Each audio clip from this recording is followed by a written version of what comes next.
Welcome to Narrative Nights. Today, a three-part horror story called Hotel Eclipse. Sit back, relax, and enjoy the narrative nightmare. Part 1, John's Story.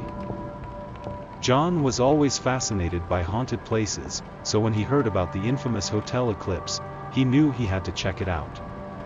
The hotel was said to be haunted by the spirits of guests who had never checked out, and many claimed that the halls were never-ending, leading guests in circles for eternity. John, along with his friends Tom and Sarah, arrived at the hotel late at night. The front desk was deserted, but the doors were unlocked, so they made their way to their rooms. However, as soon as they entered the hallways, they realized something was off. The walls seemed to shift and the floorboards creaked ominously. John led the way, but no matter how far they walked, they never seemed to reach the end of the hall. Every turn they took only led them back to the same spot, as if they were lost in a never-ending labyrinth. Fear began to grip John as he realized that they may never be able to find their way out. As they walked, strange noises echoed through the halls. They heard the sound of ghostly laughter, whispers in the dark, and even footsteps that seemed to follow them. Suddenly, the lights went out, leaving the trio in complete darkness. They huddled together, clinging to each other for comfort and protection. Just when they thought things couldn't get any worse, they saw a ghostly figure in the distance. The figure was shrouded in a white mist and floated towards them, causing Tom to scream in terror.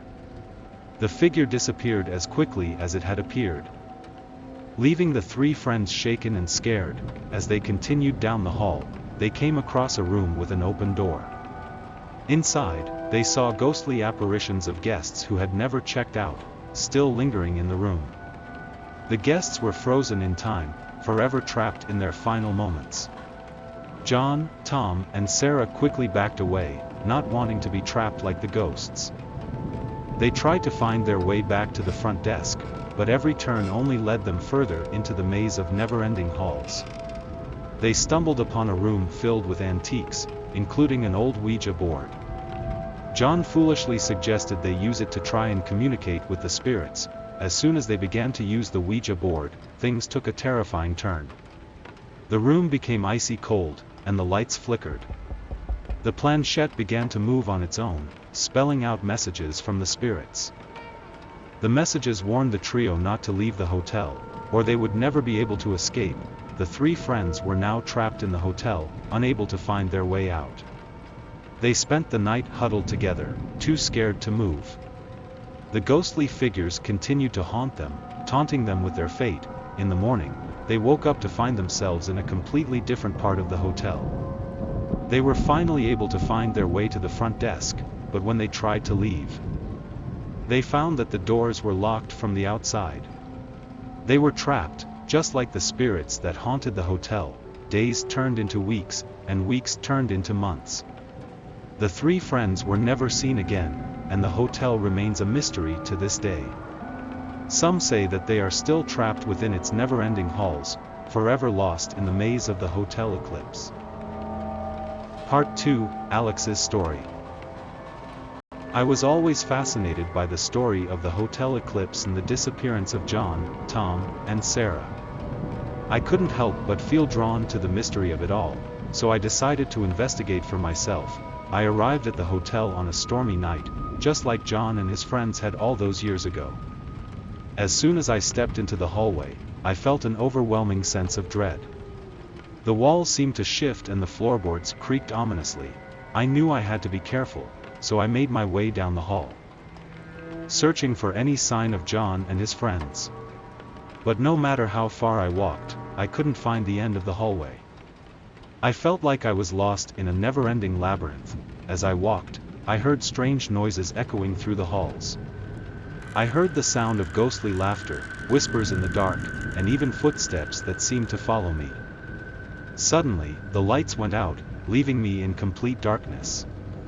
I was overcome with fear and clung to the wall for comfort, just when I thought things couldn't get any worse. I saw a ghostly figure in the distance. The figure was shrouded in a white mist and floated towards me, causing me to scream in terror. The figure disappeared as quickly as it had appeared, leaving me shaken and scared. I stumbled upon a room with an open door and peered inside.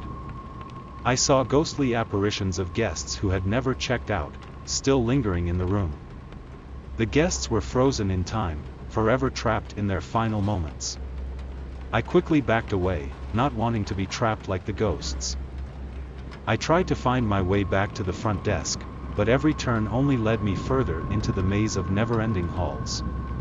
I stumbled upon a room filled with antiques, including an old Ouija board. In a moment of desperation, I foolishly decided to use it to try and communicate with the spirits. As soon as I began to use the Ouija board, things took a terrifying turn. The room became icy cold, and the lights flickered. The planchette began to move on its own, spelling out messages from the spirits.